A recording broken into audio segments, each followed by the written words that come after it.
What is happening, everybody? Well, the dyno numbers are in on the new 2018 Mustang GT, and they are impressive to say the least. Late model restoration took their new car, strapped it to the dyno, and got 415 horsepower and 397 pound-feet of torque to the rear wheels. And keep in mind, this is an eddy current dyno as well. That is a huge number on that type of rig, and especially when you consider that that number, or those numbers I should say, represent a 40 horsepower and 40 foot-pound of torque gain over the 2015 that they tested when they took possession of that car when it was new. Not only is it impressive in terms of gains, but it is now making the same horsepower and torque as the Camaro. In fact, it may even be edging the Camaro out. Now, I understand that racing dynos and comparing dyno numbers is, sometimes it's a bit of a dangerous game, but the fact of the matter is that the Mustang is not only in the hunt in terms of horsepower, it's pretty much in the hunt as far as torque goes too. And Mopar guys, listen, I hate to burst your bubble, but the 392, yeah, it's making about the same numbers to the rear wheels through an automatic. So, yeah, I'd have to say that Ford has done a stellar job of putting an engine combination together with such small displacement in comparison, but yet is still able to hold its own, not only in terms of horsepower, but in terms of torque. Now, with all of that being said, one of the things that I wanted to do is I wanted to chat about where the 2018 Mustang falls in line now, not only with the current lineup of American muscle, but also there's this lingering problem of the GT350. Well, it won't be lingering around for too much longer, considering it's scheduled to be axed here pretty soon, presumably because the GT500 will be showing up soon. And that led me to do a little bit more digging, again on Late Model Restoration's website, which is where I'm getting all of this information.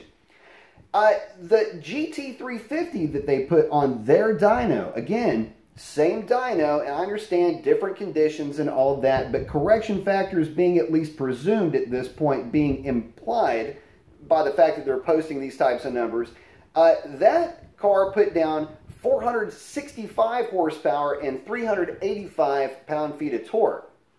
That's right.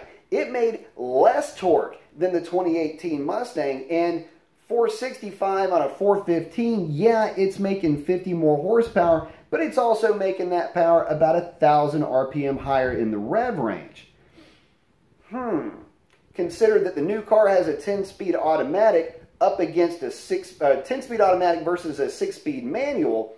Yeah, the stoplight drag race is going to be pretty much dominated by 2018 Mustangs that cost a fraction of what a GT350 would cost. So, yeah, Ford, I would probably, have the GT350 exit stage right about now. And before anybody goes and says, well, the GT350 is a special car and it's not a straight line performance car, you do realize we're talking about two Mustangs, right? And yeah, the automatic is always going to be quicker, but in this case, you're talking about a car that has just recently, albeit in very good conditions, dropped a 12.0 at almost 117 miles per hour in the quarter mile. Again, at a fraction of the cost. The new GT Mustang base model now, we're not talking about something that's, fully optioned out, but a base model GT with a 10-speed automatic checks in somewhere around $38,000. What does a GT350 cost again? Somewhere around $60,000, $62,000, $64,000? Damn, all that money just to have a Shelby nameplate on the back of your car? Yeah, I don't know that it's quite worth it. And yeah, save your arguments about it will be a collector car one day. Look, I think that car is just as special as anybody else, but I'm not going to fool myself into thinking that that is going to be a collectible. It's great for enthusiasts, but come on, y'all, get real. Your Shelby GT350 is going to be staring at taillights of 2018 Mustang GTs with that 10-speed automatic, and oh yeah, by the way, don't think that they're not going to be sniping after you every opportunity that they get. Yeah, I know roll racing is something different. It doesn't matter at this point. We're talking about the fact that the new Mustang GT is basically within 10% of horsepower, but is making 10 foot-pounds of torque more than the outgoing baddest of the badasses in terms of power per cubic inch and exclusivity, voodoo engine technology. And oh damn, before I forget, that voodoo engine is a larger displacement engine, albeit by 0.2 liter.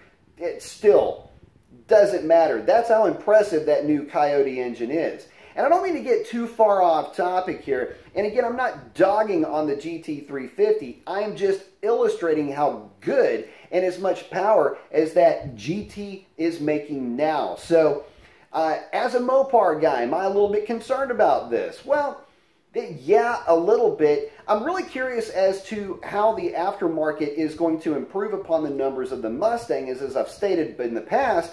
I'm not really sure that there's going to be a whole lot of meat left on the bone for enthusiasts in terms of getting more power out of that car, but I am only going to be happy to be proven wrong with that assumption.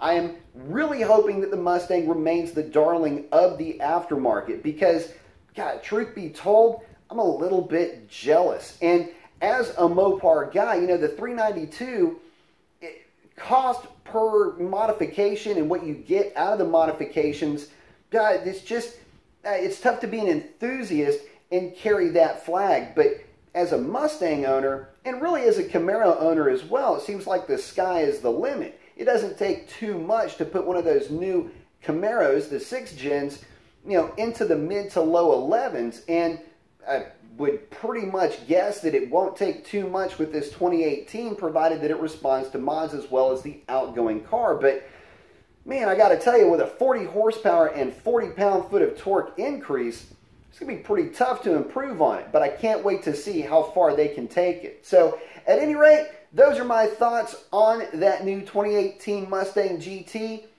Yeah, I can't wait to see how far they can take it. Glad to see that Mustang doing as well as it is. And if you've got one, yeah, I'm a little bit jealous. Hope to see you at the drag strip. Can't wait to line them up. And that is a wrap on this one. Adios.